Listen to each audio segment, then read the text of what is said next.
Hey everyone, and welcome back to The Ordinary. I'm Buddy, your go-to for all the ordinary and somewhat relatable perspectives.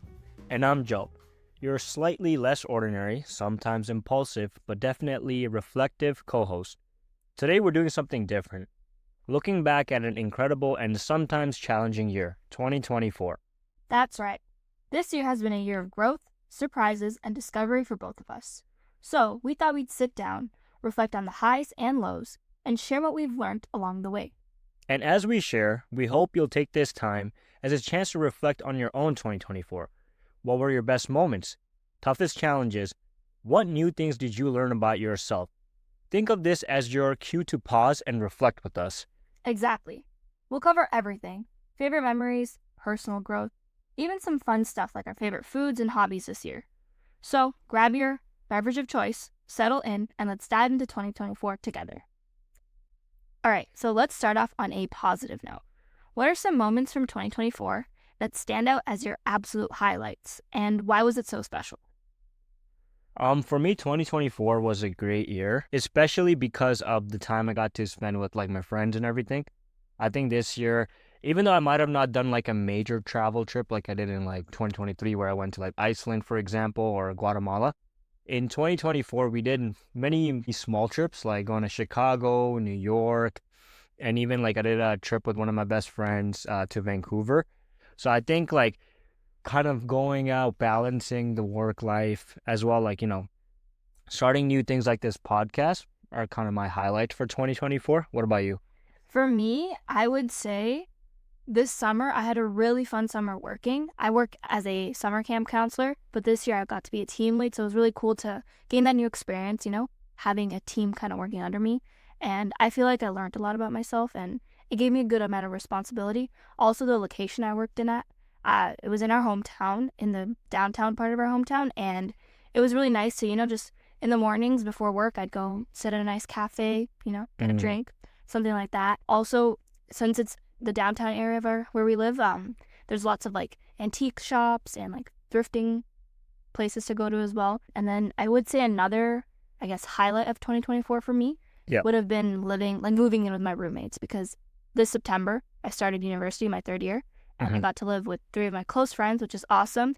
And it's December, so I would say the past 3.5, 4-ish months, I'd round up, have been super duper fun. We've done so much bonding, so many fun things that we've done.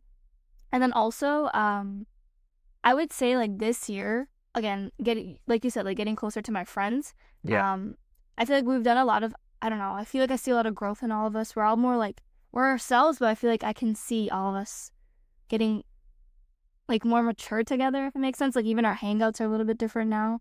What way do you see yourself getting mature? So you guys are having wiser conversations? No, we're still dumb when we talk, but for example, we're able to go places further from where we live and not kill ourselves. We're able to.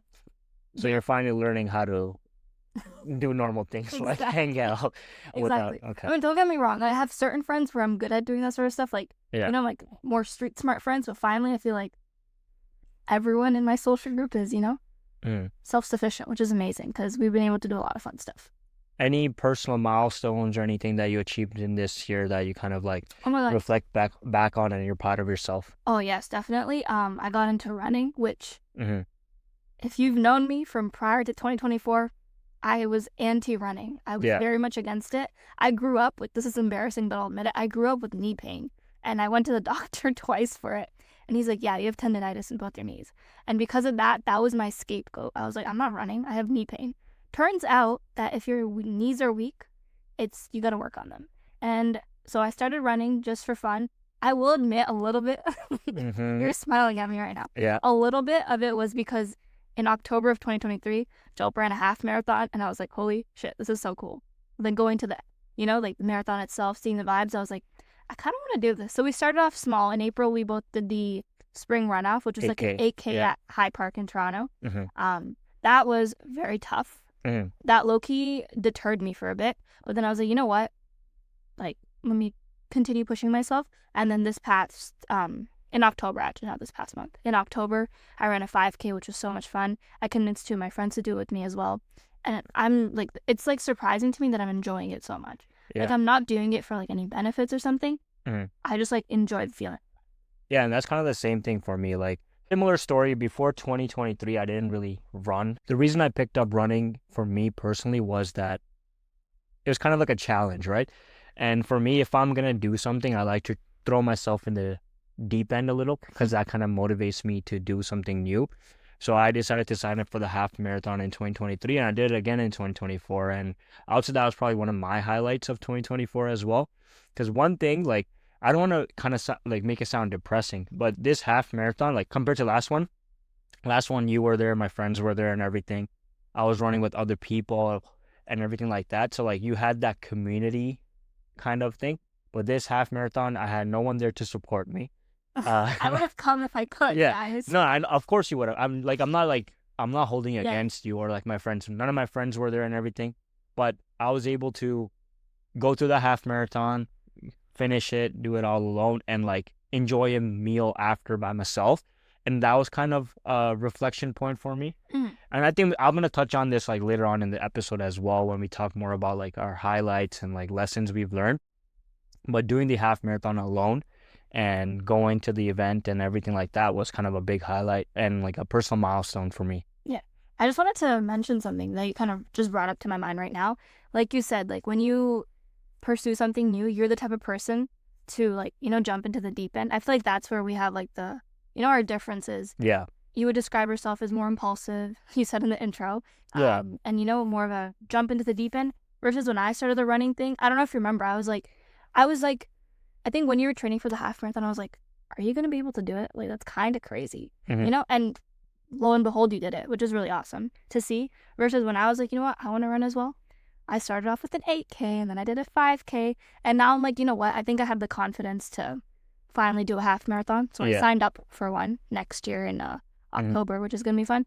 But I just thought it was cool to kind of point out how we're different when it comes to pursuing things, Yeah, and like I wouldn't recommend this like There's no right or wrong. there's no right or wrong, but like for example, even the first year when I decided to do the half marathon, my first run I ran 10K, That's right? crazy. Which is not I normal. ran 10 seconds and then I was like, Yeah, which is not normal, and I was in pain. And like if you remember, I was hurting the day after. But Yeah. for me, as I said, like the running thing was more of like a mental challenge. Mhm. So just pushing myself, like, okay, what can I do?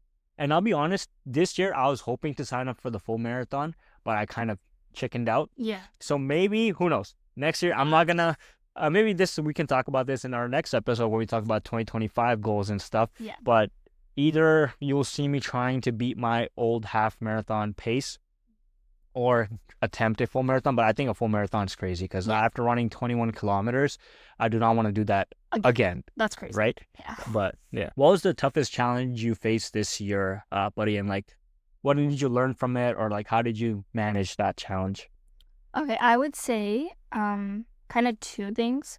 First thing would be, and I've talked about this before on our podcast, first thing was the whole balancing university life and a social life. Again, this is not my first year of university, so it's probably weird that I keep on bringing this up, but this is my first like proper year where I'm living with, some of my really close friends. So the urge to, have a social life is stronger versus my previous year's university. I did live off campus before, but I feel like I was more academic oriented then just because of like the dynamic with my roommates and stuff. Mm-hmm. And then my second year I fully commuted, which I don't, I didn't love too much. Yeah. But I guess big struggle would have been, and I feel like I wouldn't describe it as a huge success, just in the sense that I kind of learned what I needed to do when it came to balancing university and social life literally like last week. Like this is a very much like recent challenge that I've had to face in terms of exams.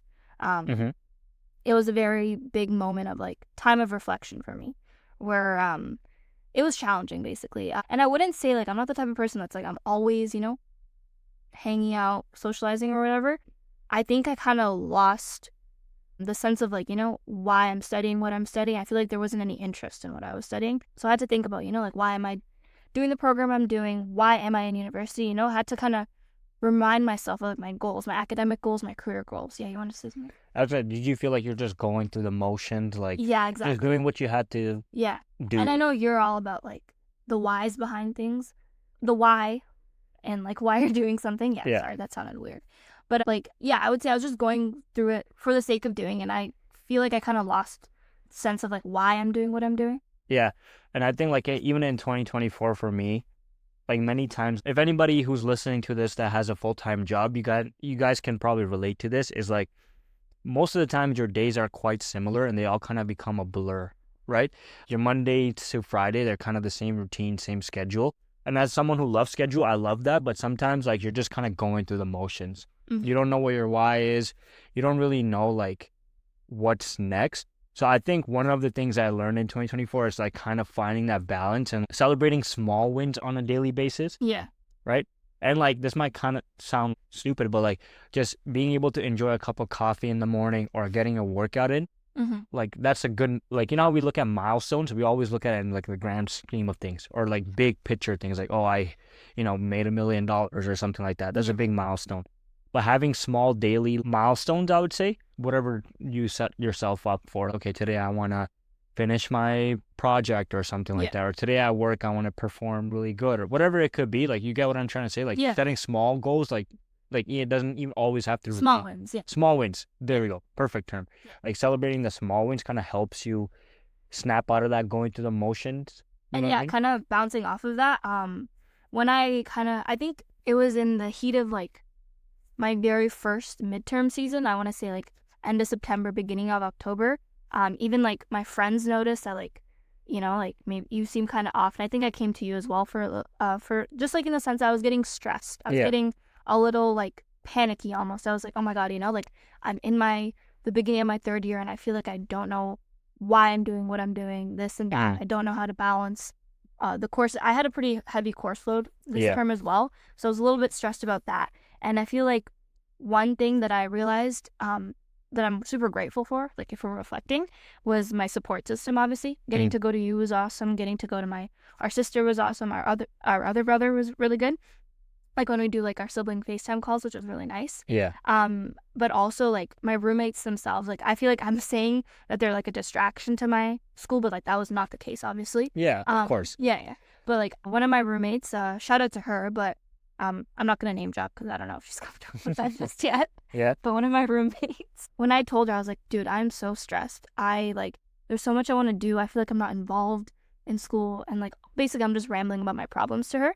She's like, you know what? She basically said what you were saying. She's like, choose one thing that you want to get done this week and let's do it. And she sat me down, helped me get through it, which was awesome. Like I wanted to apply for like clubs or something, and she's like, just do it then. Like, like you're stressing about, oh my God, I have to do this and that.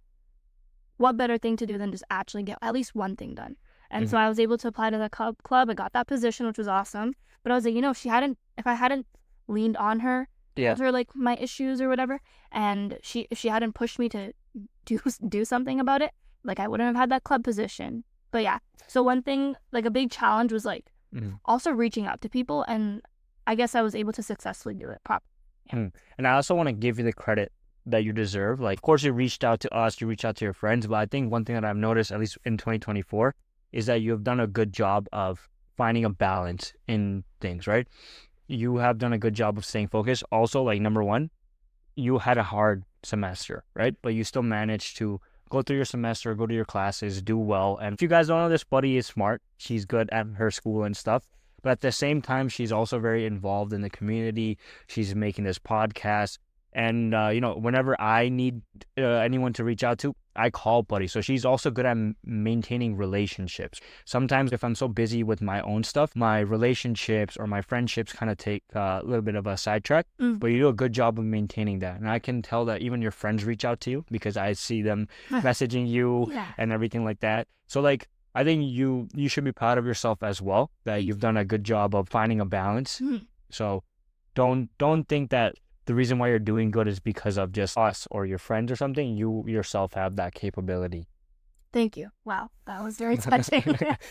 And then last challenge that I feel that I feel like this is coming more towards like now at the end of 2024, because again I have like the winter off. Like I have 2 or 3 weeks off of school before the next term starts. I'm thinking about my career, so that's a challenge, and it's also been like on the back burner this whole year. Right? Because I'm more than halfway done my undergraduate studies, and I'm like, what am I doing after? So that's another, like, I don't want to touch too much on it because I myself don't know. Yeah. Since I know your situation, the main thing that you have to do right now is take time to figure out what you want to do. What I want to do. So that's also a challenge that kind kind of it was on the back burner, if I'm going to use this analogy. It's like boiling, Yeah. coming to I don't know, an overflow or whatever. And I feel like it's going to definitely go into 2025. But that was enough for me. I feel like those are my main challenges. What about you, Jill? Yeah. I'll say for me, the biggest challenge or like one of the biggest goals I set for myself for 2024 is, there's like multiple things, but like number one is kind of dealing with the stuff that happened to me in 2023, right? 2023 was a turbulent year for me.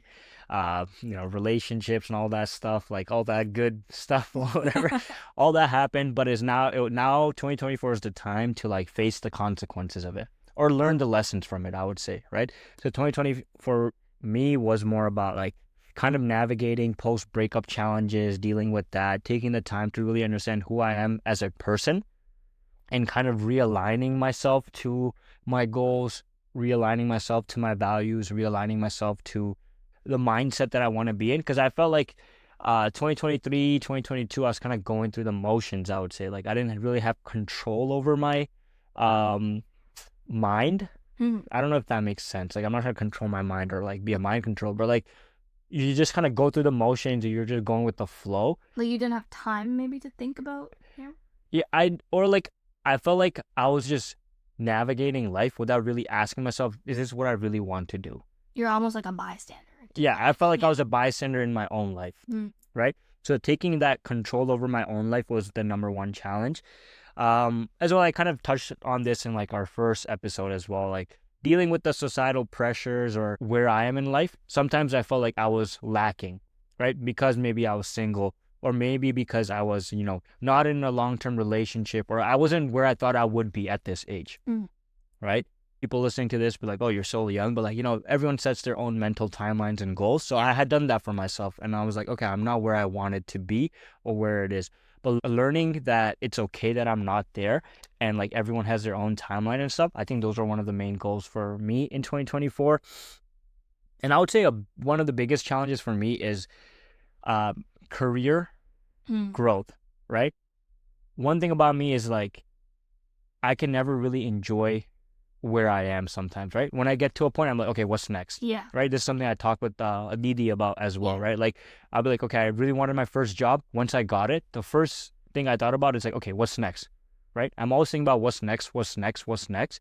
So learning how to be more present and appreciating the things that I have and being more grateful for my current situation was one of the biggest challenges for me in 2024 because I constantly found myself like being stressed about like, okay, do I switch jobs or do I pursue this designation? Do I try this? How do I get upgraded in my career? You know what I mean? Like, so kind of taking things slow, being more patient with the process. Those were the challenges I personally faced. This whole juggling career growth and the pressure I guess you felt from like maybe like comparing yourself to others around you. Was there anything that kind of helped you through these challenges? I think one thing that helped me was number one, having a good support system. Similarly, like you, I'm really grateful and really thankful that I have a good group of friends around me that I can always reach out to, as well siblings that I'm like so open to and that I can talk to whenever I need them, right? So like having that was number one. Number two was also like trying out therapy. I think at least for guys my age, it's not something common. We don't really go to therapy and stuff like that. I don't think it's very common for us to do that. So even when I first thought about therapy, I was kind of nervous and anxious. Like I thought it would be kind of like, is it okay if I do that? Like, am I allowed to do that? You know what I mean? Like, do they only take like girl clients or something? Do they take like 23, 24-year-old male clients? You know what I mean? I didn't really think. Yeah. Like there's some stigma around it. They do, by the way. Yeah, 100% they do because I went. So trying out therapy for the first time, thanks to benefits from work. Thank you very much. But like that kind of helped.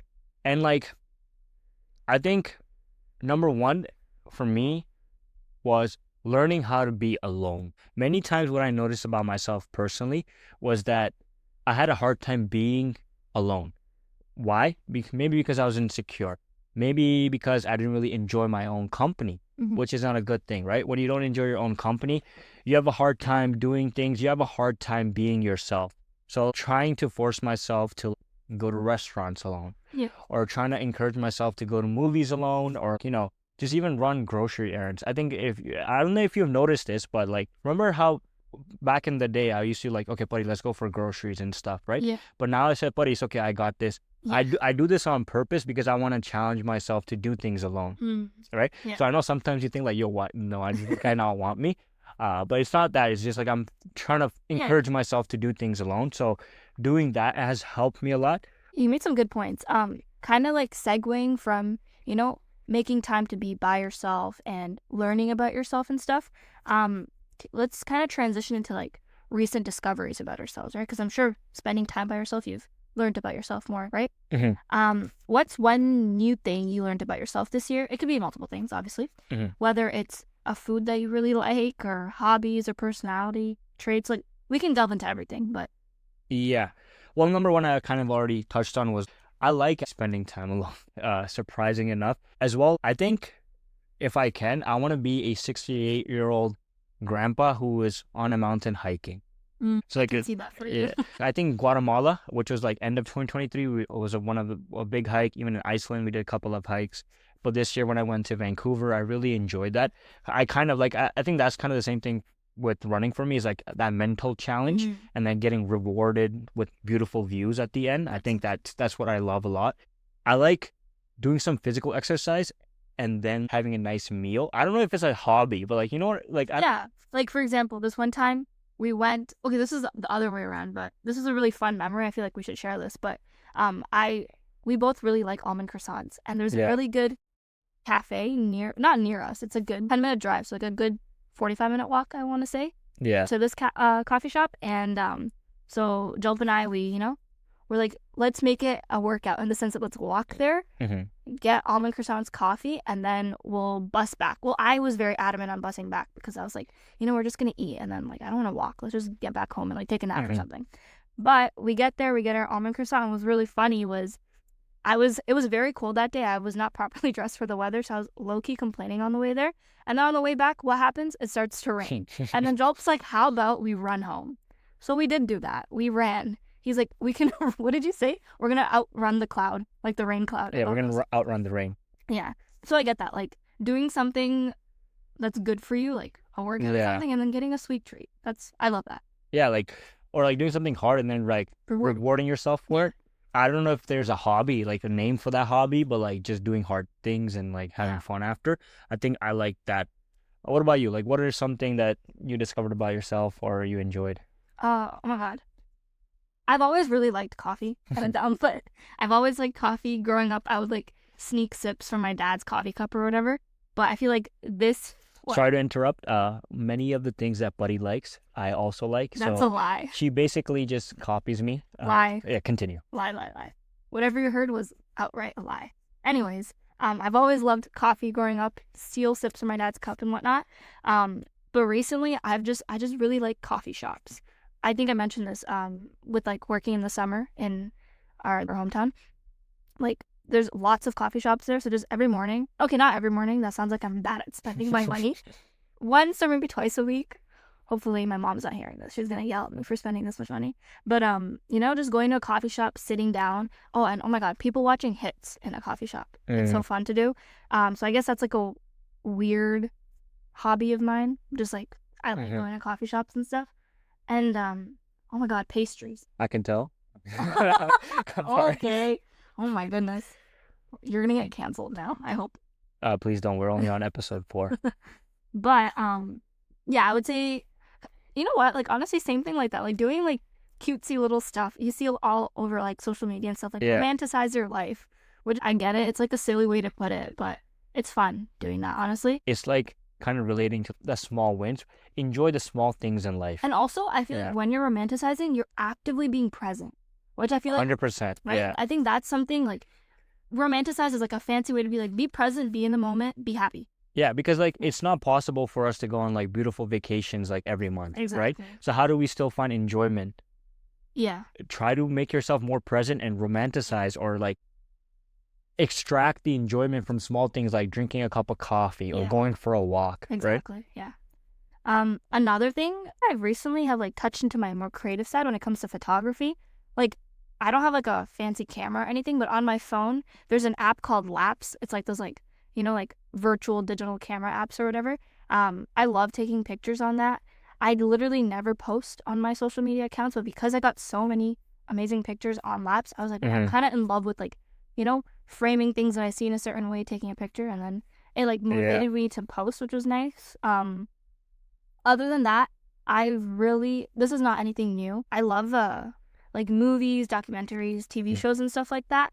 So I don't know, it's like low key, like this is very ambitious of me to say, but like maybe in the future I'll like write a movie script or something. I don't know. Again, it's not something I've done. This is just a wild dream that I have. But I feel like I would always say, I feel like if someone asked me, I wouldn't say I'm like a very artistic, creative person. But I think I learned that I maybe am a little bit, which is awesome to see. Like I enjoy painting and stuff, but I'm not like by any means good at it. But I'm like, maybe the fact that I enjoy it so much means that I am artistic. I don't know. But yeah. Yeah. I think like it's good to have hobbies in like different outlets. That's what I'm like kind of not forcing myself, but like encouraging myself to do, right? Like I have hobbies when it comes to like physical exercise and like all of that stuff. Intellectual hobbies, meaning like things I like learning, reading and stuff. But I also want to kind of get into more of the creative hobbies because I personally wouldn't describe myself as creative. But like for me, like at the end of 2024, we started this podcast. That's a creative hobby for me. Yeah. Right? Like I feel like I've never got my creative juices flowing as much as I have like, starting with this podcast, editing it and like stuff like that. And I also want to say, anyone listening, number one takeaway from 2024 is play more golf, right? If you love the nature, right? Listen, just hear me out. If you love the nature, if you love your boys, and if you love having good conversations, as well, you love a challenging and tough sport, golf is the place to be, right? You get to be outdoors for 4 or 5 hours, be with your friends, play a sport that's never going to be easy because you can have a good day at golf. You can shoot like 92, and the next day you can be shooting 120, right? That's the personal experience, right? Very turbulent scorecard. But I would say that's one thing I forgot to mention when the things I enjoyed doing. I played golf in like 2023 as well, but like 2024 I played a little bit more than normal, and in 2025 I hope to top that. So that is something I would also say. Wow, thank you for that shameless golf plug. I think we should move on to kind of concluding, looking at the bigger picture. Yeah. So, buddy, if you could sum up 2024 in 1 or 2 lessons, maybe a couple, what would it be? Okay, I think these lessons are obviously going to be personal to me. First thing is, I'm kind of taking, inspiration from you in the sense that the whole diving into the deep end thing, that kind of like stuck with me. Because I feel like if you're impulsive, then I'm tentative. I'm very much like, if I have things I want to do, I keep on putting them off. And then again, like my friends have brought it up to me, like when I go to them, or you have as well, like why, right? Like why am I doing things off? And it's like, I think it's just fear or like I don't know. I put things off for sometimes like no good reason. So I think a lesson for me moving forward, and this will kind of go into my second lesson as well, that I learned. First thing would be like, don't be afraid to jump into the deep end, because obviously do it safe. I'm not going to wake up and then sign up for like something crazy if I know it's out of my reach, but I feel like it's okay to, make big waves. Like it's okay. So I think that's one thing for me. And that kind of transitioned into like a proper lesson that I learned. I think I heard this quote in like this is stupid, but like a motivational hope core reel on Instagram or something. I love those. Those are awesome. Also hopeless core. Hopeless core is so funny. But yeah, it was literally 4 words. No, I lied. 5 words. Nothing changes if nothing changes. And that's been like my motto in my head for a while. I'm thinking I'm going to make I'll delve into this next week when we talk about New Year's resolutions and whatnot. But I'm trying to make a vision board, and I think that's going to be like one quote that I'm going to have in like big print. Nothing changes if nothing changes. I can have so many things I want to do, so many things I want to be. If I don't, if I'm scared to like at least make one small minuscule baby step towards it, nothing will change, right? So my big thing, like I guess my biggest lesson from 2024 is look at all the things that I did do that I was proud of myself for, that I felt accomplished in, like running, for example. I started it. The big thing was I started, right? I wasn't scared to go outside and although you did a 10K your first time, for me, it was like maybe 10 minutes of running. Mhm. You know, I did a baby step, but because I changed something, what happened? I was able to, Mhm. run a 8K, run a 5K, whatnot. Yeah. And eventually, like, get a lot of happiness out of running. My biggest thing would be nothing changes if nothing changes.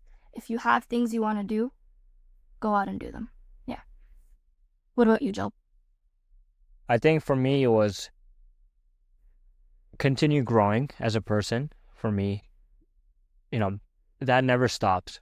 Similarly, like you, or I don't know if this is a quote or something that I heard, but like there's this one of these Hope Core videos where like, you know, I don't know the story, but like just imagine like you see yourself when you die and then you realize like, okay, this is the potential I had and I didn't achieve it.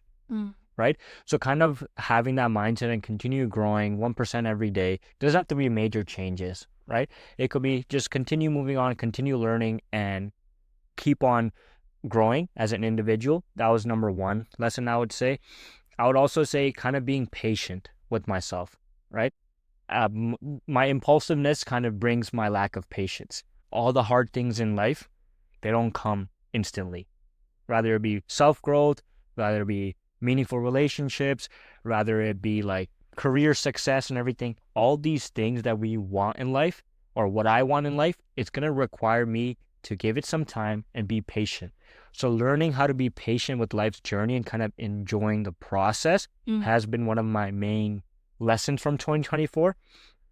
And a couple of quick lessons I would say is don't take things too seriously.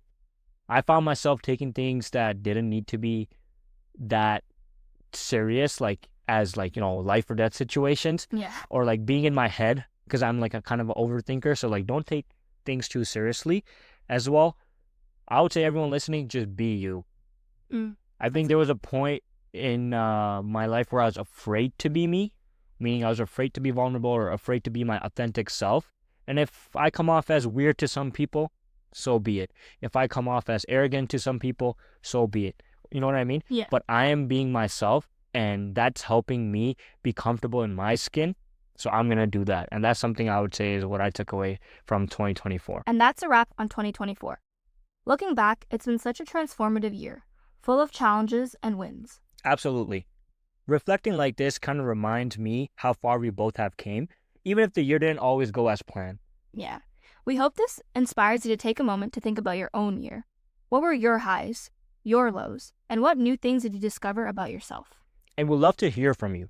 Send us a message or comment with your favorite 2024 moments. And who knows, we might share them in a future podcast. Thank you so much for supporting The Ordinary this year. You've been such a big part of making 2024 special for us.